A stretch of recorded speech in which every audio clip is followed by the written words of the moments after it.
Friends, ದಿನದ ಎಲ್ಲ ಪ್ರಮುಖ ಸುದ್ದಿಯನ್ನ ನಿಮಗೆ ತಲುಪಿಸೋ ಮಸ್ತ್ ಮಗ ಚಾನೆಲ್ನ ಫುಲ್ ನ್ಯೂಸ್ಗೆ ಸ್ವಾಗತ. ಭಾರೀ ಮಳೆಗೆ ದೇಶದ ಅನೇಕ ರಾಜ್ಯಗಳಲ್ಲಿ ಭೂಕುಸಿತ, ಪ್ರವಾಹ ಉಂಟಾಗಿ ವಿಧ್ವಂಸವೇ ಸೃಷ್ಟಿಯಾಗಿದೆ. ಮತ್ತೊಂದು ಕಡೆ ನಮ್ಮ ಪಕ್ಕದ ಆಂಧ್ರದಲ್ಲಿ ಹೊಸ ಕೊರೋನಾ ರೂಪಾಂತರಿ ಪತ್ತೆಯಾಗಿದೆ. ಇತ್ತ ಸೋನಂ ವಾಂಗ್ಚುಕ್ ಉಪವಾಸದಲ್ಲಿ ಕೋರ್ಟ್ ಮಹತ್ವದ ಹೇಳಿಕೆ ಕೊಟ್ಟಿದ್ದು, ಅತ್ತ ಗುಜರಾತ್ನಲ್ಲಿ ಮತ್ತೆ 5 ಉಗ್ರರನ್ನ ಅರೆಸ್ಟ್ ಮಾಡಲಾಗಿದೆ. ದೊಡ್ಡ ಉಗ್ರದಾಳಿಯ ಸಂಚನ್ನ ತಪ್ಪಿಸಿದ್ದಾರೆ. ಎಲ್ಲ ಮೇಜರ್ ಘಟನೆಗಳನ್ನ ಒಂದೊಂದಾಗಿ ನೋಡ್ಕೊಂಡು ಬರೋಣ. ಮೊದಲಿಗೆ ಮಿಡ್ಲ್ ಈಸ್ಟ್ ಯುದ್ಧದಲ್ಲಿ ಆಗ್ತಿರೋ ಅನಾಹುತಕಾರಿ ಬೆಳವಣಿಗೆಗಳ ಬಗ್ಗೆ ನಿಮಗೆ ಮಾಹಿತಿಯನ್ನ ಕೊಟ್ಬಿಡ್ತೀವಿ. ಸೇಡಿಗೆ ಬಿದ್ದು ಒಬ್ರಿಗೊಬ್ರು ಬಡಿದಾಡ್ತಿರೋ ಇರಾನ್ ಮತ್ತು ಅಮೆರಿಕ ಈಗ ಮತ್ತೆ ಭಯಂಕರವಾಗಿ ಹೊಡೆದಾಡ್ಕೊಂಡಿದ್ದಾರೆ. ಈ ಸಲ ಇರಾನ್ನ ನ್ಯೂಕ್ಲಿಯರ್ ಪವರ್ ಪ್ಲಾಂಟ್ ಮೇಲೆ ಮಿಸೈಲ್ ಬಿದ್ದಿದೆ. ಖುಜೆಸ್ತಾನ್ ಪ್ರಾಂತ್ಯದಲ್ಲಿರೋ ನಿರ್ಮಾಣ ಹಂತದ ಡಾರ್ಕೋವಿನ್ ಅಣು ಘಟಕವನ್ನ ಅಮೆರಿಕ ಗುರಿ ಮಾಡಿದೆ. ಕಟ್ಟಡಕ್ಕೆ ಡ್ಯಾಮೇಜ್ ಆಗಿದೆ ಅಂತ ಇರಾನ್ನ ಅಟೋಮಿಕ್ ಎನರ್ಜಿ ಆರ್ಗನೈಸೇಷನ್ ಹೇಳಿದೆ. ಅಲ್ಲದೆ ಇದು ಅಂತಾರಾಷ್ಟ್ರೀಯ ಕಾನೂನಿನ ಉಲ್ಲಂಘನೆ, ಇದಕ್ಕೆ ತಕ್ಕ ಉತ್ತರ ಕೊಡ್ತೀವಿ ಅಂತ ಇರಾನ್ ಹುಂಕರಿಸಿದೆ. ಇತ್ತ ಇರಾನ್ನ ಹವಾಜ್ ಪ್ರಾಂತ್ಯದಲ್ಲಿ ಅಮೆರಿಕದ ದುಬಾರಿ MQ-9 ರೀಪರ್ ಡ್ರೋನ್ನ ಹೊಡೆದಾಕಿದ್ದೀವಿ ಅಂತ ಇರಾನ್ನ IRGC ಹೇಳಿದೆ. ಇನ್ನು ಅಮೆರಿಕ ದಾಳಿಗೆ ಇರಾನ್ ಕೂಡ ಪ್ರತಿದಾಳಿ ಮಾಡಿದೆ. ಈಗ ಮತ್ತೆ ಕುವೈತ್ನ ಪವರ್ ಮತ್ತು ವಾಟರ್ ಡಿಸಾಲಿನೇಷನ್ ಪ್ಲಾಂಟ್ ಮೇಲೆ ದಾಳಿಯಾಗಿದೆ. ಕಳೆದೆರಡು ದಿನಗಳಲ್ಲಿ ನಡೆದ 2ನೇ ದಾಳಿ ಇದು ಅಂತ ಕುವೈತ್ನ ವಿದ್ಯುತ್ ಇಲಾಖೆ ಮಾಹಿತಿ ನೀಡಿದೆ. ಈ ಕಡೆ ಬಹ್ರೇನ್ ಮೇಲೂ ಇರಾನ್ ಹಲವು ಮಿಸೈಲ್ಸ್ ಮತ್ತು ಡ್ರೋನ್ ಹಾರಿಸಿದೆ. ಆದರೆ ಅವುಗಳನ್ನೆಲ್ಲ ನಮ್ಮ ಏರ್ ಡಿಫೆನ್ಸ್ ಸಿಸ್ಟಮ್ ಇಂಟರ್ಸೆಪ್ಟ್ ಮಾಡಿದೆ ಅಂತ ಬಹ್ರೇನ್ ಸೇನೆ ಹೇಳಿದೆ. ಅಲ್ಲದೆ ಇರಾನ್ ಬೇಕು ಅಂತಲೇ ನಾಗರಿಕರನ್ನ ಮತ್ತು ಪ್ರೈವೇಟ್ ಪ್ರಾಪರ್ಟಿಗಳನ್ನ ಟಾರ್ಗೆಟ್ ಮಾಡ್ತಿದೆ. ಇದು ಅಂತಾರಾಷ್ಟ್ರೀಯ ಕಾನೂನಿನ ಉಲ್ಲಂಘನೆ ಅಂತ ಬಹ್ರೇನ್ ಸೇನೆ ಹೇಳಿದೆ. ಇತ್ತ ಜೋರ್ಡಾನ್ನಲ್ಲೂ ಇರಾನ್ ದಾಳಿಗಳು ಮುಂದುವರೆದಿವೆ. ಅಲ್ಲಿ ಏರ್ ರೈಡ್ ಸೈರನ್ಗಳು ಮೊಳಗಿವೆ. ಇನ್ನು ಹಾರ್ಮುಜ್ ಜಲಸಂಧಿ ದಾಟೋಕೆ ಪ್ರಯತ್ನಿಸುತ್ತಿದ್ದ 4 ಹಡಗುಗಳಲ್ಲಿ 2 ಹಡಗುಗಳು ಅಪಘಾತಕ್ಕೀಡಾಗಿವೆ ಅಂತ ಇರಾನ್ ಹೇಳಿದೆ. ಈ ಹಡಗುಗಳಿಗೆ ಹೋಗ್ತಿರೋ ದಾರಿ ಸೇಫ್ ಇಲ್ಲ ಅಂತ ನಾವು ವಾರ್ನಿಂಗ್ ಕೊಟ್ಟಿದ್ವಿ, ಆದ್ರೆ ನಮ್ಮ ಮಾತು ಕೇಳದೆ ಹೀಗಾಗಿದೆ ಅಂತ ಇರಾನ್ ಹೇಳಿದೆ. ಸದ್ಯ ಆ ಹಡಗುಗಳು ಯಾವ ದೇಶದ್ದು, ಅದರಲ್ಲಿ ಎಷ್ಟು ಜನ ಇದ್ರು ಅನ್ನೋ ಬಗ್ಗೆ ಇನ್ನಷ್ಟೇ ಗೊತ್ತಾಗಬೇಕಿದೆ. ಈ ನಡುವೆ ಇರಾನ್ನ ಸುಪ್ರೀಂ ಲೀಡರ್ ಮುಸ್ತಫಾ ಖಮೇನಿ ಇರಾನ್ನಲ್ಲಿ ಇಲ್ಲ, ಅವರು ಬೇರೆ ಕಡೆಗೆ ಎಸ್ಕೇಪ್ ಆಗಿದ್ದಾರೆ ಅಂತ ಸುದ್ದಿ ಬರ್ತಿದೆ. ಇಸ್ರೇಲ್ನ ಭದ್ರತಾ ಮೂಲಗಳನ್ನು ಉಲ್ಲೇಖಿಸಿ ಸೌದಿಯ ಅಲ್ ಹದಾತ್ ಅನ್ನೋ ಮಾಧ್ಯಮ ಈ ರಿಪೋರ್ಟ್ ಮಾಡಿದೆ. ಫೆಬ್ರವರಿ 28ರಂದು ಅಮೆರಿಕ ಇಸ್ರೇಲ್ ದಾಳಿಗೆ ಸುಪ್ರೀಂ ಲೀಡರ್ ಆಗಿದ್ದ ಅಯತೊಲ್ಲಾ ಅಲಿ ಖಮೇನಿ ಮೃತಪಟ್ಟಿದ್ರು. ಇದರ ಬೆನ್ನಲ್ಲೇ ಅವರ ಮಗ ಮುಸ್ತಫಾ ಖಮೇನಿಯರನ್ನ ಸುಪ್ರೀಂ ಲೀಡರ್ ಆಗಿ ನೇಮಿಸಲಾಗಿತ್ತು. ಆದರೆ ಅವತ್ತಿನಿಂದ ಮುಸ್ತಫಾ ಖಮೇನಿ ಅವರು ಯಾವತ್ತೂ ಪಬ್ಲಿಕ್ನಲ್ಲಿ ಕಾಣಿಸಿಕೊಂಡಿಲ್ಲ. ಕೇವಲ ಅವರು ರಿಟರ್ನ್ ಸ್ಟೇಟ್ಮೆಂಟ್ಸ್, ಹೇಳಿಕೆಗಳ ಮೂಲಕ ಮಾತ್ರ ಕಮ್ಯುನಿಕೇಟ್ ಮಾಡ್ತಿದ್ರು. ಇನ್ನೀಗ ಬರ್ತಿರೋ ಹೊಸ ಮಾಹಿತಿ ಏನಂದ್ರೆ, ಸಂದೇಶ ಮೂಲಕ ಕಳಿಸ್ತಿರೋ ಹೇಳಿಕೆಗಳು ಕೂಡ ಮುಸ್ತಫಾ ಖಮೇನಿರದ್ದಲ್ಲ. ಬದಲಿಗೆ ಇರಾನ್ನ ಇಸ್ಲಾಮಿಕ್ ರೆವಲ್ಯೂಷನರಿ ಗಾರ್ಡ್ ಕೋರ್ನ ನೂತನ ಮುಖ್ಯಸ್ಥ ಅಹಮದ್ ವಾಹಿದಿ ಈ ಸಂದೇಶಗಳನ್ನ ಬರೆದು ಮುಸ್ತಫಾರ ಹೆಸರಲ್ಲಿ ಕಳಿಸ್ತಿದ್ದಾರೆ ಅಂತ ಸೌದಿ ಮಾಧ್ಯಮ ರಿಪೋರ್ಟ್ ಮಾಡಿದೆ. ಈ ಮೂಲಕ ಖಮೇನಿ ಅವರ ಸ್ಥಿತಿ ಬಗ್ಗೆ ಮತ್ತಷ್ಟು ಕುತೂಹಲ ಹೆಚ್ಚಾಗಿದೆ. ಅಲ್ಲದೆ ಇರಾನ್ನ ನಾಯಕತ್ವದೊಳಗೆ ಬಹಳ ಗಂಭೀರವಾದ ಭಿನ್ನಾಭಿಪ್ರಾಯಗಳಿವೆ. ಈಗ IRGC ಸೇನೆಯ ಉಳಿವು ಕೂಡ ಬಹಳ ಕಷ್ಟವಾಗಿದೆ ಅಂತ ವರದಿಯಲ್ಲಿ ಉಲ್ಲೇಖ ಮಾಡಲಾಗಿದೆ. ಅಷ್ಟೇ ಅಲ್ಲ, ಈ ಯುದ್ಧದಲ್ಲಿ ಇಸ್ರೇಲ್ ಯಾಕೆ ಸೈಲೆಂಟ್ ಆಗಿದೆ ಅನ್ನೋ ಬಗ್ಗೆನೂ ಆ ಸೌದಿ ಮೀಡಿಯಾ ರಿಪೋರ್ಟ್ ಮಾಡಿದೆ. ಇಸ್ರೇಲ್ ಅಧಿಕಾರಿಗಳು ಹೇಳೋ ಪ್ರಕಾರ ಟ್ರಂಪ್ ಇಸ್ರೇಲ್ಗೆ ಒಂದು ಕಠಿಣ ಆದೇಶ ನೀಡಿದ್ದಾರೆ. ಯಾವುದೇ ಕಾರಣಕ್ಕೂ ಇಸ್ರೇಲ್ ಈ ಯುದ್ಧದಲ್ಲಿ ಭಾಗಿಯಾಗಬಾರ್ದು. ಒಂದ್ ವೇಳೆ ಇರಾನ್ನೇ ಇಸ್ರೇಲ್ ಮೇಲೆ ದಾಳಿ ಮಾಡಿದ್ರು ಇಸ್ರೇಲ್ ಸುಮ್ಮನೆ ಇರಬೇಕು ಅಂತ ಟ್ರಂಪ್ ಆದೇಶ ಮಾಡಿದ್ದಾರೆ. ಇರಾನ್ ಜೊತೆಗೆ ನಾನು ಡೀಲ್ ಮಾಡ್ತೀನಿ ಅಂತ ಟ್ರಂಪ್ ಇಸ್ರೇಲ್ PM ನೇತನ್ಯಾಹುಗೆ ಹೇಳಿದ್ದಾರೆ ಅಂತ ವರದಿಯಾಗಿದೆ. ಇನ್ನು ಭಾರೀ ಮಳೆಯಿಂದ ಉತ್ತರ ಭಾರತದಾದ್ಯಂತ ಭಾರೀ ಅನಾಹುತ ಆಗಿದೆ. ಅದರಲ್ಲೂ ಗಡಿನಾಡು ಕಾಶ್ಮೀರದಲ್ಲಿ ಮೇಘ ಸ್ಫೋಟ ಆಗಿ ದಿಢೀರ್ ಪ್ರವಾಹ ಉಂಟಾಗಿದೆ. ಪರಿಣಾಮ 12 ಜನ ಸಾವನ್ನಪ್ಪಿದ್ದಾರೆ, ಹಲವರು ನಾಪತ್ತೆಯಾಗಿದ್ದಾರೆ. ಅದರಲ್ಲೂ ಪೂಂಚ್ ಜಿಲ್ಲೆಯೊಂದರಲ್ಲೇ 11 ಜನ ಸಾವನ್ನಪ್ಪಿದ್ರೆ ಅತ್ತ ರಜೌರಿಯಲ್ಲಿ ಓರ್ವ ಮಹಿಳೆ ಮೃತಪಟ್ಟಿದ್ದಾರೆ. ಸಾಕಷ್ಟು ಕಡೆ ಮನೆಗಳು ಕುಸಿದು ಬಿದ್ದಿವೆ. ದರ್ಹಾಲಿ, ಕಾಂಡ್ಲಿ ನದಿಗಳು ಅಪಾಯದ ಮಟ್ಟ ಮೀರಿ ಹರಿಯುತ್ತಿವೆ. ಮಧ್ಯರಾತ್ರಿ ಬೇಲಾ ಕಾಲೋನಿಯ ಬಸ್ ನಿಲ್ದಾಣಕ್ಕೆ ನೀರು ನುಗ್ಗಿದ ಪರಿಣಾಮ ಡಜನ್ ಗಟ್ಲೆ ವಾಹನಗಳು ನೀರಲ್ಲಿ ಕೊಚ್ಕೊಂಡು ಹೋಗಿವೆ.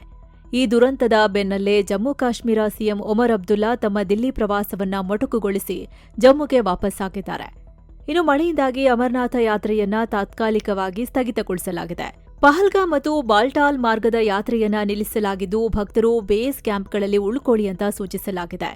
ಇದರ ಬೆನ್ನಲ್ಲೇ ಕೇಂದ್ರ ಗೃಹ ಸಚಿವ ಅಮಿತ್ ಶಾ ಲೆಫ್ಟಿನೆಂಟ್ ಗವರ್ನರ್ ಮನೋಜ್ ಸಿನ್ಹಾ ಹಾಗೂ ಅಲ್ಲಿನ CM ಒಮರ್ ಅಬ್ದುಲ್ಲಾ ಜೊತೆ ಫೋನ್ನಲ್ಲಿ ಮಾತಾಡಿ ದುರಂತದ ಬಗ್ಗೆ ಮಾಹಿತಿ ಪಡ್ಕೊಂಡಿದ್ದಾರೆ. ಈ ವೇಳೆ ಶಾ ಜಮ್ಮು ಕಾಶ್ಮೀರಕ್ಕೆ ಕೇಂದ್ರದಿಂದ ಎಲ್ಲಾ ರೀತಿಯ ಅಗತ್ಯ ನೆರವು ನೀಡೋದಾಗಿ ಹೇಳಿದ್ದಾರೆ. ಸದ್ಯ ಸೇನೆ, NDRF ಹಾಗೂ SDRF ಪಡೆಗಳು ರಕ್ಷಣಾ ಕಾರ್ಯಾಚರಣೆ ನಡೆಸುತ್ತಿವೆ. ಇನ್ನು ಜುಲೈ 23ರವರೆಗೂ ಜಮ್ಮು ಕಾಶ್ಮೀರದಲ್ಲಿ ಭಾರೀ ಮಳೆಯಾಗಬಹುದು ಅಂತೇಳಿ ಹವಾಮಾನ ಇಲಾಖೆ ಮುನ್ಸೂಚನೆ ಇದೆ. ಹಾಗೆ ಭೂಕುಸಿತದ ಎಚ್ಚರಿಕೆ ಕೂಡ ನೀಡಲಾಗಿದೆ. ಅತ್ತ ನಾಗಾಲ್ಯಾಂಡ್ನ ಮೋನ್ ಜಿಲ್ಲೆಯಲ್ಲಿ ಕೂಡ ಕನಿಷ್ಠ 8 ಜನ ಪ್ರಾಣ ಬಿಟ್ಟಿದ್ದಾರೆ. ಪ್ರವಾಹ ಹಾಗೂ ಮಣ್ಣಿನ ಕುಸಿತದ ರಭಸಕ್ಕೆ ಹಲವು ಮನೆಗಳು ಕೊಚ್ಚಿ ಹೋಗಿದ್ದು, ರಸ್ತೆ ಸಂಪರ್ಕ ಸಂಪೂರ್ಣ ಕಟ್ ಆಗಿದೆ. ಮಣ್ಣಿನಡಿ ಇನ್ನೂ ಹಲವರು ಸಿಲುಕಿರುವ ಶಂಕೆ ಇದ್ದು, ಸಾವಿನ ಸಂಖ್ಯೆ ಹೆಚ್ಚಾಗುವ ಆತಂಕ ಇದೆ. ಅಲ್ಲದೆ ನದಿ ಪಾತ್ರ ಹಾಗೂ ಗುಡ್ಡಗಾಡು ಪ್ರದೇಶಗಳಿಂದ ದೂರ ಇರಿ ಅಂತ ಅಲ್ಲಿನ ಸರ್ಕಾರ ಜನರಿಗೆ ಅಲರ್ಟ್ ನೀಡಿದೆ. ಅಷ್ಟೇ ಅಲ್ಲ, ದೇಶದ ವಾಯುವ್ಯ ಪೂರ್ವ ಹಾಗೂ ಈಶಾನ್ಯ ರಾಜ್ಯಗಳಲ್ಲಿ ಮುಂದಿನ 6-7 ದಿನಗಳ ಕಾಲ ಭಾರೀ ಮಳೆಯಾಗಲಿದೆ ಅಂತ ಹವಾಮಾನ ಇಲಾಖೆ ಮುನ್ಸೂಚನೆ ನೀಡಿದೆ. ಇನ್ನು ದಕ್ಷಿಣ ಹಾಗೂ ಮಧ್ಯ ಭಾರತದಲ್ಲಿ ಮುಂಗಾರು ಅಷ್ಟಾಗಿ ಇರಲ್ಲ, ಮುಂದಿನ 1 ವಾರ ಮಳೆ ಪ್ರಮಾಣ ಕಮ್ಮಿ ಇರಲಿದೆ ಅಂತ ಐಎಂಡಿ ಹೇಳಿದೆ. ಹಾಗಂತ ಪಶ್ಚಿಮ ಕರಾವಳಿ ಭಾಗದಲ್ಲಿ ಮಳೆಗೇನೂ ಬ್ರೇಕ್ ಇರಲ್ಲ. ನಮ್ಮ ಕರಾವಳಿ ಕರ್ನಾಟಕ ಹಾಗೂ ಕೇರಳದಲ್ಲಿ ಜುಲೈ 25ರವರೆಗೂ ಭಾರೀ ಮಳೆಯಾಗಲಿದೆ ಅಂತ ಹವಾಮಾನ ಇಲಾಖೆ ಸ್ಪಷ್ಟಪಡಿಸಿದೆ. ಇನ್ನು ರಾಜ್ಯದ ಕೆಲವೆಡೆ ಮುಂದಿನ 24 ಗಂಟೆ ಸಾಧಾರಣ ಮಳೆಯಾಗುವ ಸಾಧ್ಯತೆ ಇದೆ ಅಂತ ಹವಾಮಾನ ಇಲಾಖೆ ಮುನ್ಸೂಚನೆ ನೀಡಿದೆ. ಬೀದರ್, ಕಲಬುರಗಿ, ಯಾದಗಿರಿ, ರಾಯಚೂರು, ವಿಜಯಪುರ ಜಿಲ್ಲೆಗಳಿಗೆ ಯೆಲ್ಲೋ ಅಲರ್ಟ್ ನೀಡಲಾಗಿದೆ. ಅತ್ತ ಬಾಗಲಕೋಟೆ, ಕೊಪ್ಪಳ, ಗದಗ, ಬೆಳಗಾವಿ, ಧಾರವಾಡ, ಹಾವೇರಿ ಜಿಲ್ಲೆಗಳಲ್ಲೂ ಮಳೆಯಾಗಬಹುದು ಅಂತ ಹವಾಮಾನ ಇಲಾಖೆ ಹೇಳಿದೆ. ಇನ್ನು ಕಳೆದ 24 ಗಂಟೆಗಳಲ್ಲಿ ಚಿಕ್ಕಮಗಳೂರು ಜಿಲ್ಲೆ ಕೊಪ್ಪ ತಾಲೂಕಿನ ಭುವನಕೋಟೆ ಅನ್ನೋ ಕಡೆ ಅತಿ ಹೆಚ್ಚು ಅಂದರೆ 99.5 ಮಿಲಿಮೀಟರ್ ಮಳೆಯಾಗಿದೆ. ಅತ್ತ ಬಾಗಲಕೋಟೆ ಜಿಲ್ಲೆಯ ಇಳಕಲ್ ನಗರದಲ್ಲಿ ಶನಿವಾರ ರಾತ್ರಿ ಭಾರೀ ಮಳೆಯಾಗಿದೆ. ಪರಿಣಾಮ ನಗರದ ಪ್ರಮುಖ ರಸ್ತೆಗಳು ಜಲಾವೃತಗೊಂಡಿದ್ದು, ಜನಜೀವನ ಸಂಪೂರ್ಣ ಅಸ್ತವ್ಯಸ್ತಗೊಂಡಿದೆ. ಇತ್ತ ಮಲೆನಾಡು ಹಾಗೂ ಕರಾವಳಿ ಭಾಗದಲ್ಲಿ ಮಳೆ ತೀವ್ರತೆ ಸ್ವಲ್ಪ ಕಮ್ಮಿಯಾಗಿದೆ. ಇನ್ನು ಒಂದ್ ಕಡೆ ಮಳೆಯಾದ್ರೆ ಮತ್ತೊಂದ್ ಕಡೆ ಬರಗಾಲ ಇದೆ. ಹೀಗಾಗಿ ಬರ ನಿರ್ವಹಣೆ ವಿಚಾರವಾಗಿ ಸಿಎಂ ಡಿಕೆ ಶಿವಕುಮಾರ್ ಹಾಗೂ ಡಿಸಿಎಂ ಜಿ ಪರಮೇಶ್ವರ್ ಸಭೆ ನಡೆಸಿದ್ದಾರೆ. ಎಲ್ಲಾ ಜಿಲ್ಲೆಗಳ ಡಿಸಿ ಮತ್ತು ಸಿಇಒಗಳ ಜೊತೆ ವಿಡಿಯೋ ಕಾನ್ಫರೆನ್ಸ್ ಮೂಲಕ ಮೀಟಿಂಗ್ ಮಾಡಿದ್ದಾರೆ. ಬರ ಪರಿಹಾರ, ಕುಡಿಯೋ ನೀರು ಹಾಗೂ ಕೃಷಿ ಚಟುವಟಿಕೆ ಬಗ್ಗೆ ಅಧಿಕಾರಿಗಳಿಗೆ ಕಟ್ಟುನಿಟ್ಟಿನ ಸೂಚನೆ ಕೊಟ್ಟಿದ್ದಾರೆ. ಬರೀ ಪೇಪರ್ ರಿಪೋರ್ಟ್ ಕೊಟ್ರೆ ಸಾಲದು, ನನಗೆ ಫೀಲ್ಡ್ ರಿಪೋರ್ಟ್ ಬೇಕು, ಎಲ್ಲಾ ಅಧಿಕಾರಿಗಳು ಒಟ್ಟಾಗಿ ಟೀಮ್ ವರ್ಕ್ ಮಾಡಬೇಕು ಅಂತ ಸಿಎಂ ಹೇಳಿದ್ದಾರೆ. ಅಲ್ಲದೆ ಗ್ರಾಮೀಣ ಭಾಗದಲ್ಲಿ ಕುಡಿಯುವ ನೀರಿನ ಸಮಸ್ಯೆ ಬಗೆಹರಿಸೋಕೆ 1 ಕೋಟಿ ರೂಪಾಯಿ ಹೆಚ್ಚುವರಿ ಅನುದಾನ ಘೋಷಿಸಿದ್ದಾರೆ. ಮುಂದಿನ 15 ದಿನಗಳಲ್ಲಿ ಕೇಂದ್ರ ಸರ್ಕಾರಕ್ಕೆ ಬರದ ಬಗ್ಗೆ ಸಮಗ್ರ ವರದಿ ಕೊಡುವಂತೆ ಅಧಿಕಾರಿಗಳಿಗೆ ಸೂಚಿಸಿದ್ದಾರೆ. ಇತ್ತ ಡಿಸಿಎಂ ಪರಮೇಶ್ವರ್ ಮಾತನಾಡಿದ್ದಾರೆ. ಕಬ್ಬು, ಭತ್ತ, ಅಡಿಕೆ ಮತ್ತು ಮೆಕ್ಕೆಜೋಳ ಬೆಳೆಯೋಕೆ ಅತಿ ಹೆಚ್ಚು ನೀರು ಬೇಕಾಗುತ್ತೆ. ಹೀಗಾಗಿ ಡ್ಯಾಂಗಳಿಂದ ನೀರು ಬಿಡಿ ಅಂತ ಸರ್ಕಾರದ ಮೇಲೆ ಪ್ರೆಷರ್ ಬರ್ಬೋದು. ಆದ್ರೆ ಮುಂದಿನ ಜೂನ್ವರೆಗೆ ಕುಡಿಯುವ ನೀರು ಕಾಪಾಡಿಕೊಳ್ಳೋ ಜವಾಬ್ದಾರಿ ನಿಮ್ಮೇಲಿದೆ ಅಂತ ಪರಮೇಶ್ವರ್ ಅಧಿಕಾರಿಗಳಿಗೆ ಸೂಚಿಸಿದ್ದಾರೆ. ಇನ್ನು ಹಳ್ಳಿ ಜನ ವಲಸೆ ಹೋಗೋದನ್ನ ತಪ್ಪಿಸಿ ಅವರಿಗೆ ಅಲ್ಲೇ ಕೆಲಸ ಸಿಗೋ ತರ ನೋಡ್ಕೋಬೇಕು ಅಂತ ಡಿಸಿಎಂ ಹೇಳಿದ್ದಾರೆ. ಇನ್ನು ರಾಜ್ಯದ ಮೇಕೆದಾಟು ಯೋಜನೆಗೆ ತಮಿಳುನಾಡು ನಾಯಕರು ಮತ್ತೆ ಚಕಾರ ಎತ್ತಿದ್ದಾರೆ. ಈ ಯೋಜನೆಯನ್ನ ವಿರೋಧಿಸಿ ಸಂಸತ್ತಿನ ಉಭಯ ಸದನಗಳಲ್ಲಿ ಡಿಎಂಕೆ ನಿಲುವಳಿ ಸೂಚನೆ ಮಂಡಿಸಿದೆ. ಕಾವೇರಿ ನದಿಗೆ ಅಡ್ಡಲಾಗಿ ಡ್ಯಾಂ ಕಟ್ಟೋದ್ರಿಂದ ತಮಿಳುನಾಡಿಗೆ ಆಗೋ ತೊಂದರೆಗಳ ಬಗ್ಗೆ ತುರ್ತಾಗಿ ಚರ್ಚೆಯಾಗಬೇಕು. ಹೀಗಾಗಿ ಸಂಸತ್ತಿನ ಎಲ್ಲಾ ನಿಗದಿತ ಕಲಾಪಗಳನ್ನು ರದ್ದು ಮಾಡಿ ಚರ್ಚೆಗೆ ಅವಕಾಶ ಕೊಡಿ ಅಂತ ಕೇಳಿದೆ. ಲೋಕಸಭೆಯಲ್ಲಿ ಡಿಎಂಕೆ ನಾಯಕ ಟಿಆರ್ ಬಾಲು ಮತ್ತು ರಾಜ್ಯಸಭೆಯಲ್ಲಿ ತಿರುಚಿ ಶಿವ ಈ ಬಗ್ಗೆ ಅಧಿಕೃತವಾಗಿ ನೋಟಿಸ್ ಕೊಟ್ಟಿದ್ದಾರೆ. ಇತ್ತ ಆಂಧ್ರ ಪ್ರದೇಶದಲ್ಲಿ ಕೊರೋನಾದ ಹೊಸ ರೂಪಾಂತರಿ ಪತ್ತೆಯಾಗಿದೆ. ಕಡಪ ಜಿಲ್ಲೆಯಲ್ಲಿ ಒಮಿಕ್ರಾನ್ನ ಹೊಸ ವೇರಿಯಂಟ್ RF5 ಪತ್ತೆಯಾಗಿದೆ. ಈಗಾಗಲೇ 4 ಜನರಲ್ಲಿ ಈ ಹೊಸ ರೂಪಾಂತರಿ ಪತ್ತೆಯಾಗಿರುವುದು ದೃಢಪಟ್ಟಿದೆ. ಸೋಂಕಿತರ ಸ್ಯಾಂಪಲ್ಗಳನ್ನು ಪುಣೆಯ ಲ್ಯಾಬ್ಗೆ ಕಳಿಸಲಾಗಿತ್ತು. ಅಲ್ಲಿ ಇದು ಕನ್ಫರ್ಮ್ ಆಗಿದೆ. ಇದರ ಬೆನ್ನಲ್ಲೇ ಆಂಧ್ರದ ಆರೋಗ್ಯ ಸಚಿವ ಸತ್ಯಕುಮಾರ್ ಯಾದವ್ ಸಭೆ ನಡೆಸಿದ್ದಾರೆ. ಯಾರೂ ಆತಂಕ ಪಡೋ ಅಗತ್ಯ ಇಲ್ಲ, ಆಸ್ಪತ್ರೆಗಳಲ್ಲಿ ಎಲ್ಲಾ ಸಿದ್ಧತೆ ಮಾಡ್ಕೊಳ್ಳಿ ಅಂತ ಸೂಚಿಸಿದ್ದಾರೆ. ಅಂದಾಗೆ ಈಗ ಸಿಕ್ಕಿರೋ RF5 ರೂಪಾಂತರಿ ಒಮಿಕ್ರಾನ್ನ ಮತ್ತೊಂದು ತಳಿ ಸಿಂಗಾಪುರ ಸೇರಿ ಆಗ್ನೇಯ ಏಷ್ಯಾ ದೇಶಗಳಲ್ಲಿ ದೊಡ್ಡ ಸಂಖ್ಯೆಯಲ್ಲಿ ಪತ್ತೆಯಾಗಿತ್ತು. ವಿಶ್ವ ಆರೋಗ್ಯ ಸಂಸ್ಥೆ ಕೂಡ ಈ ಹೊಸ ವೈರಸ್ ಮೇಲೆ ನಿಗಾ ಇಟ್ಟಿದೆ. ಗಂಟಲು ನೋವು, ಕೆಮ್ಮು, ಜ್ವರ, ತಲೆನೋವು ಮತ್ತು ಮೈಕೈ ನೋವು ಇದರ ಲಕ್ಷಣಗಳು. ಇನ್ನು ಒಮಿಕ್ರಾನ್ನ ಬೇರೆ ಸಬ್ ವೇರಿಯಂಟ್ಗಿಂತ ಇದು ಅಪಾಯಕಾರಿ ಅಲ್ಲ ಅಂತ ವೈದ್ಯರು ಹೇಳ್ತಿದ್ದಾರೆ. ಆದರೆ ಎಚ್ಚರಿಕೆ ಅಗತ್ಯ ಅಂತ ಅಲರ್ಟ್ ನೀಡಲಾಗಿದೆ. ಅಂದಹಾಗೆ ಜುಲೈ 16ರವರೆಗೆ ಆಂಧ್ರದಲ್ಲಿ 12 ಜನರಿಗೆ ಕೋವಿಡ್ ಬಂದಿತ್ತು. ಈಗ ಹೊಸದಾಗಿ 4 ಜನರಲ್ಲಿ RF5 ಪತ್ತೆಯಾಗುವ ಮೂಲಕ ಆಂಧ್ರದಲ್ಲಿ ಕೋವಿಡ್ ಸಂಖ್ಯೆ 16ಕ್ಕೆ ಏರಿಕೆಯಾಗಿದೆ. ಈಗಾಗಲೇ 4 ಜನ ಸಾವನ್ನಪ್ಪಿದ್ದಾರೆ. ಇನ್ನು ದೇಶದಲ್ಲಿ 339 ಕೇಸ್ ರಿಪೋರ್ಟ್ ಆಗಿದ್ದು, ಅದರಲ್ಲಿ ನಮ್ಮ ರಾಜ್ಯದಲ್ಲೇ ಕಳೆದ 20 ದಿನಗಳಲ್ಲಿ 32 ಕೊರೋನಾ ಕೇಸ್ ಪತ್ತೆಯಾಗಿದ್ವು. ಇನ್ನು ಉಪವಾಸ ಕೂತಿರೋ ಸೋನಂ ವಾಂಗ್ಚುಕ್ರನ್ನ ಆಸ್ಪತ್ರೆಗೆ ಸೇರಿಸಿರೋ ವಿಚಾರ ಭಾರಿ ಚರ್ಚೆಯಾಗ್ತಿದೆ. ಈ ವಿಚಾರ ದಿಲ್ಲಿ ಹೈಕೋರ್ಟ್ ಮೆಟ್ಟಿಲೇರಿತ್ತು. ವಾಂಗ್ಚುಕ್ರ ಪತ್ನಿ ಗೀತಾಂಜಲಿ ಆಗ್ಮೋ ಸರ್ಕಾರಿ ಆಸ್ಪತ್ರೆ ಮೇಲೆ ನಮಗೆ ನಂಬಿಕೆ ಇಲ್ಲ, ಅವರನ್ನ ಖಾಸಗಿ ಆಸ್ಪತ್ರೆಗೆ ಶಿಫ್ಟ್ ಮಾಡೋಕೆ ಅನುಮತಿ ಕೊಡಿ ಅಂತ ಅರ್ಜಿ ಹಾಕಿದ್ರು. ಆಸ್ಪತ್ರೆ ವೈದ್ಯರು ಸರಿಯಾದ ಮಾಹಿತಿ ಕೊಡ್ತಿಲ್ಲ ಅಂತ ಆರೋಪಿಸಿದ್ರು. ಈ ಅರ್ಜಿ ವಿಚಾರಣೆ ನಡೆಸಿದ ದಿಲ್ಲಿ ಹೈಕೋರ್ಟ್ ವಾಂಗ್ಚುಕ್ ಅವರನ್ನ ಖಾಸಗಿ ಆಸ್ಪತ್ರೆಗೆ ಶಿಫ್ಟ್ ಮಾಡೋಕೆ ನಿರಾಕರಿಸಿದೆ. ಪೊಲೀಸರು ವಾಂಗ್ಚುಕ್ ಅವರನ್ನ ಆಸ್ಪತ್ರೆಗೆ ಸೇರಿಸಿದ್ದು ಅಕ್ರಮವಲ್ಲ, ಇದರಿಂದ ಅವರ ದೈಹಿಕ ಹಕ್ಕಿನ ಉಲ್ಲಂಘನೆ ಆಗಿಲ್ಲ ಅಂತ ಕೋರ್ಟ್ ಹೇಳಿದೆ. ವಾಂಗ್ಚುಕ್ ಈಗ ಬಂಧನದಲ್ಲಿಲ್ಲ, ಸ್ವತಂತ್ರವಾಗಿದ್ದಾರೆ. ಅವರು ಸ್ವಯಂ ಪ್ರೇರಿತವಾಗಿ ಆಸ್ಪತ್ರೆಗೆ ದಾಖಲಾಗಿಲ್ಲ. ಹೀಗಾಗಿ ಅವರನ್ನ ಆಸ್ಪತ್ರೆಗೆ ದಾಖಲಿಸುವ ಹಕ್ಕು ಸರ್ಕಾರಕ್ಕಿದೆ ಅಂತ ಕೋರ್ಟ್ ಹೇಳಿದೆ. ಇನ್ನು ವಿಚಾರಣೆ ವೇಳೆ ದೇಶದ ರಾಷ್ಟ್ರಪತಿಗಳೇ ಸರ್ಕಾರಿ ಆಸ್ಪತ್ರೆಗೆ ಹೋಗ್ತಾರೆ. ಹೀಗಿರುವಾಗ ಸರ್ಕಾರಿ ಆಸ್ಪತ್ರೆ ಯಾಕೆ ಬೇಡ ಅಂತ ಈ ಕೇಂದ್ರ ಸರ್ಕಾರ ಪ್ರಶ್ನೆ ಮಾಡಿದೆ.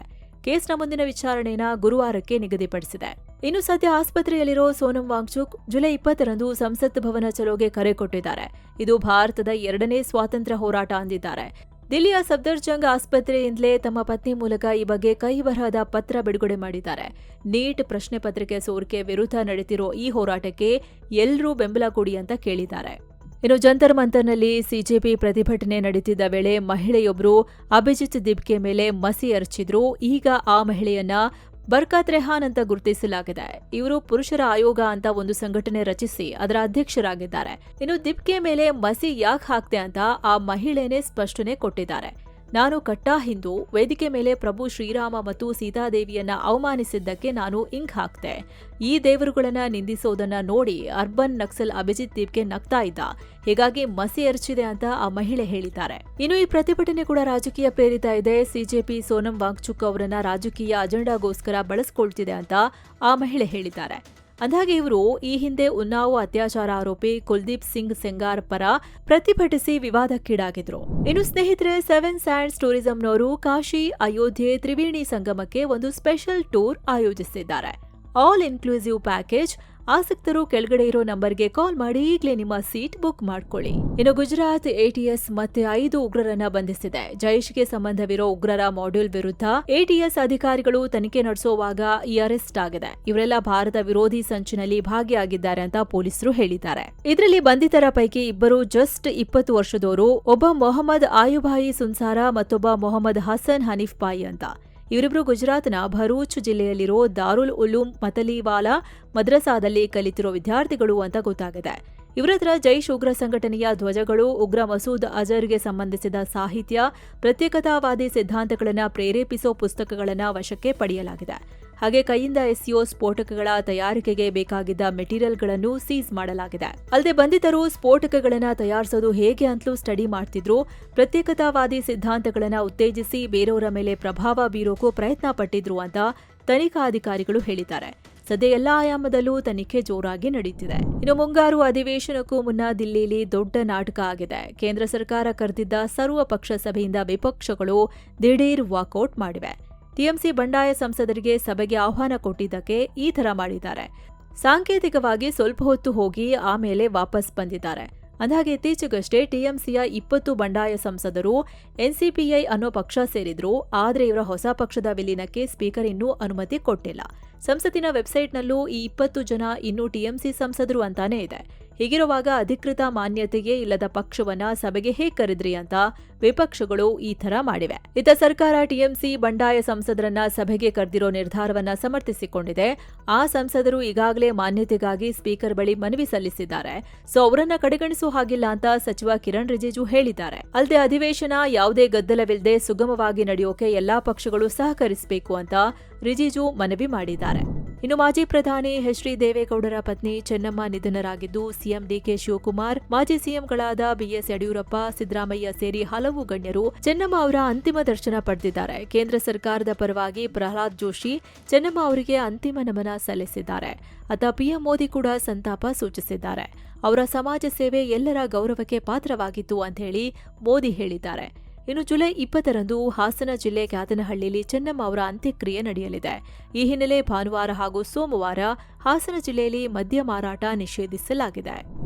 ಇನ್ನು ರಾಜ್ಯದಲ್ಲಿ ವಿಶೇಷ ಮತದಾರರ ಪಟ್ಟಿಯ ತೀವ್ರ ಪರಿಷ್ಕರಣೆಯಿಂದ ಶಾಲೆಗಳಲ್ಲಿ ಸಮಸ್ಯೆ ಆಗ್ತಿದೆ. ಈ ಕೆಲಸಕ್ಕೆ ರಾಜ್ಯದ ಸರ್ಕಾರಿ ಹಾಗೂ ಅನುದಾನಿತ ಶಾಲೆಗಳ ಸುಮಾರು 30% ಶಿಕ್ಷಕರನ್ನ ನಿಯೋಜಿಸಲಾಗಿದೆ. ಬೋಧನಾ ಚಟುವಟಿಕೆಗಳು ಆಲ್ಮೋಸ್ಟ್ ನಿಂತು ಹೋಗಿವೆ. ಇದರಿಂದ ವಿದ್ಯಾರ್ಥಿಗಳ ಶಿಕ್ಷಣದ ಮೇಲೆ ಪರಿಣಾಮ ಬೀರುತ್ತೆ ಅಂತ ತಜ್ಞರು ಆತಂಕ ಹೊರಹಾಕಿದ್ದಾರೆ. ಅತ್ತ ರಾಜ್ಯದ ಶಾಲೆ ಹಾಗೂ ಆಸ್ಪತ್ರೆಗಳ ಕ್ಯಾಂಟೀನ್ಗಳಲ್ಲಿ ಜಂಕ್ ಫುಡ್ಗೆ ಕಂಪ್ಲೀಟ್ ಬ್ರೇಕ್ ಹಾಕೋಕೆ ಸರ್ಕಾರ ಮುಂದಾಗಿದೆ. ಜಂಕ್ ಫುಡ್ನಿಂದಾನೇ ಹೆಚ್ಚಿನ ಆರೋಗ್ಯ ಸಮಸ್ಯೆಗಳು ಶುರುವಾಗ್ತಿವೆ. ಹೀಗಾಗಿ ಕ್ಯಾಂಟೀನ್ಗಳಲ್ಲಿ ಇದರ ಮಾರಾಟವನ್ನ ಸಂಪೂರ್ಣ ನಿಷೇಧ ಮಾಡ್ತೀವಿ ಅಂತ ಆರೋಗ್ಯ ಸಚಿವ ಯುಟಿ ಖಾದರ್ ಹೇಳಿದ್ದಾರೆ. ಇನ್ನೊಂದು ಕಡೆ ಆಸ್ಪತ್ರೆ ರೋಗಿಗಳಿಗೆ ಮಧ್ಯಾಹ್ನದ ಊಟದಲ್ಲಿ ಸಾಧ್ಯವಾದಷ್ಟು ಕಡೆ ಸೋಯಾ ಪನೀರ್ ಬದಲು ಮೊಟ್ಟೆ ಕೊಡಿ ಅಂತ ಖಾದರ್ ಸೂಚಿಸಿದ್ದಾರೆ. ಇನ್ನು ರಾಜ್ಯದ ಅನ್ನಭಾಗ್ಯ ಯೋಜನೆಯಲ್ಲಿ ಭಾರೀ ಅಕ್ರಮ ನಡೆದಿರೋದು ಬೆಳಕಿಗೆ ಬಂದಿದೆ. ಹೀಗಾಗಿ ಹಗರಣದ ತನಿಖೆಗೆ ಲೋಕಾಯುಕ್ತ ಉನ್ನತ ಮಟ್ಟದ ಸಮಿತಿ ರಚನೆ ಮಾಡಿದೆ. ಹಿರಿಯ ಐಎಎಸ್ ಅಧಿಕಾರಿ ಹರ್ಷ ಗುಪ್ತಾ ಈ ಸಮಿತಿಯ ನೇತೃತ್ವ ವಹಿಸಿದ್ದಾರೆ. ಅಕ್ಕಿ ಪೂರೈಕೆಯಲ್ಲಿನ ಲೋಪಗಳನ್ನು ಪತ್ತೆ ಹಚ್ಚಿ ಆಗಸ್ಟ್ 20ರೊಳಗೆ ವರದಿ ಸಬ್ಮಿಟ್ ಮಾಡೋಕೆ ಇವರಿಗೆ ಸೂಚಿಸಲಾಗಿದೆ.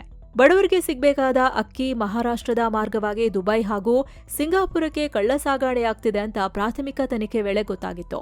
ಹಾಗೆ ಜೂನ್ 12ರಂದು ಲೋಕಾಯುಕ್ತದ 27 ವಿಶೇಷ ತಂಡಗಳು ಗೋದಾಮುಗಳ ಮೇಲೆ ದಿಢೀರ್ ದಾಳಿ ಮಾಡಿದ್ವು. ಈ ವೇಳೆ ನ್ಯಾಯಬೆಲೆ ಅಂಗಡಿಗಳು ಹಾಗೂ ಗೋದಾಮುಗಳಲ್ಲಿ ಭಾರೀ ಗೋಲ್ಮಾಲ್ ನಡೆದಿರೋದು ಪತ್ತೆಯಾಗಿತ್ತು. ಹೀಗಾಗಿ ಸಮಿತಿ ರಚಿಸಲಾಗಿದೆ. ಇನ್ನು ಅಯೋಧ್ಯೆ ರಾಮ ಮಂದಿರದ ದೇಣಿಗೆ ಕಳ್ಳತನ ಕೇಸ್ ಸಂಬಂಧ ವಿಪಕ್ಷ ನಾಯಕ ರಾಹುಲ್ ಗಾಂಧಿ ಹಾಗೂ ಎಐಸಿಸಿ ಅಧ್ಯಕ್ಷ ಮಲ್ಲಿಕಾರ್ಜುನ ಖರ್ಗೆ ಪಿಎಂ ಮೋದಿಗೆ ಪತ್ರ ಬರೆದಿದ್ದಾರೆ. ರಾಮ ಮಂದಿರ ಟ್ರಸ್ಟ್ನ ಹಣಕಾಸು ಅವ್ಯವಹಾರದ ಬಗ್ಗೆ ನಿಷ್ಪಕ್ಷಪಾತ ತನಿಖೆ ನಡೆಸಿ ಅಂತ ಆಗ್ರಹಿಸಿದ್ದಾರೆ. ಇದು ಕೋಟ್ಯಾಂತರ ಭಕ್ತರಿಗೆ ಮಾಡಿದ ದ್ರೋಹ ಅಂತ ಪತ್ರದಲ್ಲಿ ಉಲ್ಲೇಖ ಮಾಡಿದ್ದಾರೆ. ಇಷ್ಟೆಲ್ಲ ಆದರೂ ಪ್ರಧಾನಿ ಮೋದಿ ಮೌನ ವಹಿಸಿರೋದನ್ನ ಒಪ್ಪೋಕೆ ಸಾಧ್ಯ ಇಲ್ಲ. ಕೂಡಲೇ ಈ ಬಗ್ಗೆ ತನಿಖೆ ನಡೆಸಿ ಟ್ರಸ್ಟ್ನ ಆರ್ಥಿಕ ವ್ಯವಹಾರಗಳನ್ನ ಬಹಿರಂಗಪಡಿಸಬೇಕು ಅಂತ ರಾಹುಲ್ ಗಾಂಧಿ ಒತ್ತಾಯ ಮಾಡಿದ್ದಾರೆ. ಇನ್ನು ಅಶ್ಲೀಲತೆಗೂ ಮತ್ತು ಬೈಗುಳ ಅಥವಾ ನಿಂದನೀಯ ಪದಗಳಿಗೂ ತುಂಬಾ ವ್ಯತ್ಯಾಸವಿದೆ. ಕೇವಲ ಬೈದ ತಕ್ಷಣ ಅದು ಅಪರಾಧ ಆಗಲ್ಲ ಅಂತ ಸುಪ್ರೀಂ ಕೋರ್ಟ್ ತೀರ್ಪು ನೀಡಿದೆ. ಕೆಟ್ಟ ಪದಗಳು ಕೇಳೋಕೆ ಅಸಹ್ಯವಾಗಬಹುದು, ಒರಟು ಅನಿಸ್ಬೋದು, ಆದರೆ ಕಾನೂನಿನ ಪ್ರಕಾರ ಅದು ಅಶ್ಲೀಲ ಅಲ್ಲ.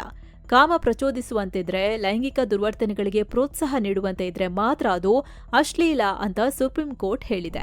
ಇನ್ನು ಭಾರತದಲ್ಲಿ ನ್ಯೂಕ್ಲಿಯರ್ ಪವರ್ ಪ್ರಾಜೆಕ್ಟ್ ಶುರು ಮಾಡೋಕೆ ನವೀನ್ ಜಿಂದಾಲ್ ಗ್ರೂಪ್ ಮುಂದಾಗಿದೆ. ಈ ಟೆಕ್ನಾಲಜಿಗಾಗಿ ಫ್ರಾನ್ಸ್, ಅಮೆರಿಕ ಹಾಗೂ ಭಾರತದ ಎನ್ಪಿಸಿಐಎಲ್ ಜೊತೆ ಮಾತುಕತೆ ನಡೆಸುತ್ತಿದೆ. ದೇಶಾದ್ಯಂತ 18 ಗಿಗಾವ್ಯಾಟ್ ನ್ಯೂಕ್ಲಿಯರ್ ಪವರ್ ಉತ್ಪಾದಿಸೋದು ಕಂಪನಿಯ ಟಾರ್ಗೆಟ್. ಈ ಮೆಗಾ ಪ್ರಾಜೆಕ್ಟ್ಗಾಗಿ ಬರೋಬ್ಬರಿ 2 ಲಕ್ಷ ಕೋಟಿ ರೂಪಾಯಿ ಹೂಡಿಕೆ ಮಾಡ್ತಿದೆ. ಸದ್ಯ ಪ್ರಾಜೆಕ್ಟ್ ಶುರು ಮಾಡೋಕೆ 9ಕ್ಕೂ ಹೆಚ್ಚು ರಾಜ್ಯಗಳಲ್ಲಿ ಜಾಗ ಹುಡುಕ್ತಿದೆ.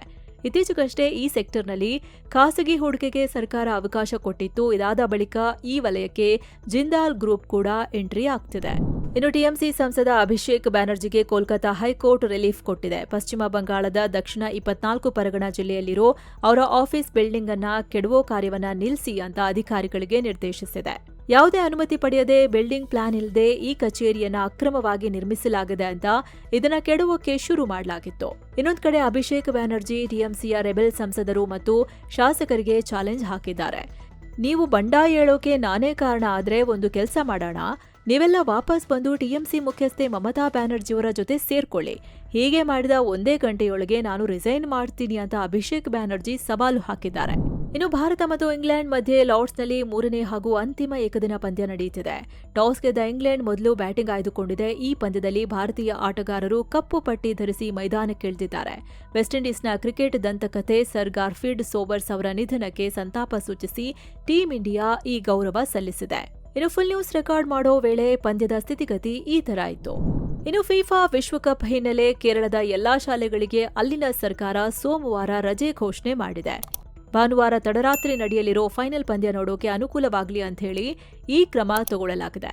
ಹಾಗೆ ಮಣಿಪುರ ಸರ್ಕಾರ ಕೂಡ ಎಲ್ಲಾ ಶಿಕ್ಷಣ ಸಂಸ್ಥೆಗಳಿಗೆ ಸೋಮವಾರ ರಜೆ ಘೋಷಿಸಿದೆ. ಅಂದಹಾಗೆ ಈ ಬಾರಿ ಅರ್ಜೆಂಟೀನಾ ಮತ್ತು ಸ್ಪೇನ್ ಮಧ್ಯೆ ಫೈನಲ್ ಮ್ಯಾಚ್ ಇದೆ. ಸೊ ಫ್ರೆಂಡ್ಸ್, ಇದಾಗಿತ್ತು ಇವತ್ತಿನ ಫುಲ್ ನ್ಯೂಸ್. ಇನ್ನು ವಿಡಿಯೋ ಕೆಳಗೆ ಜಾಯಿನ್ ಆಪ್ಷನ್ ಇದೆ, ಆಸಕ್ತರು ಜಾಯಿನ್ ಆಗ್ಬೋದು. ಇದರಿಂದ ನಿಮಗೆ ವಿಶೇಷ ವಿಡಿಯೋಗಳು ಸಿಗುತ್ತೆ, ಹಾಗೆ ನಮ್ಮ ತಂಡಕ್ಕೆ ಬೆಂಬಲ ಕೊಟ್ಟಂತೆಯೂ ಆಗುತ್ತೆ. ಆಸಕ್ತರು ಕನ್ಸಿಡರ್ ಮಾಡಬಹುದು. ಹೀಗೆ ಮತ್ತೆ ಭೇಟಿ ಆಗ್ತಿರೋಣ. ನಮಸ್ತೆ.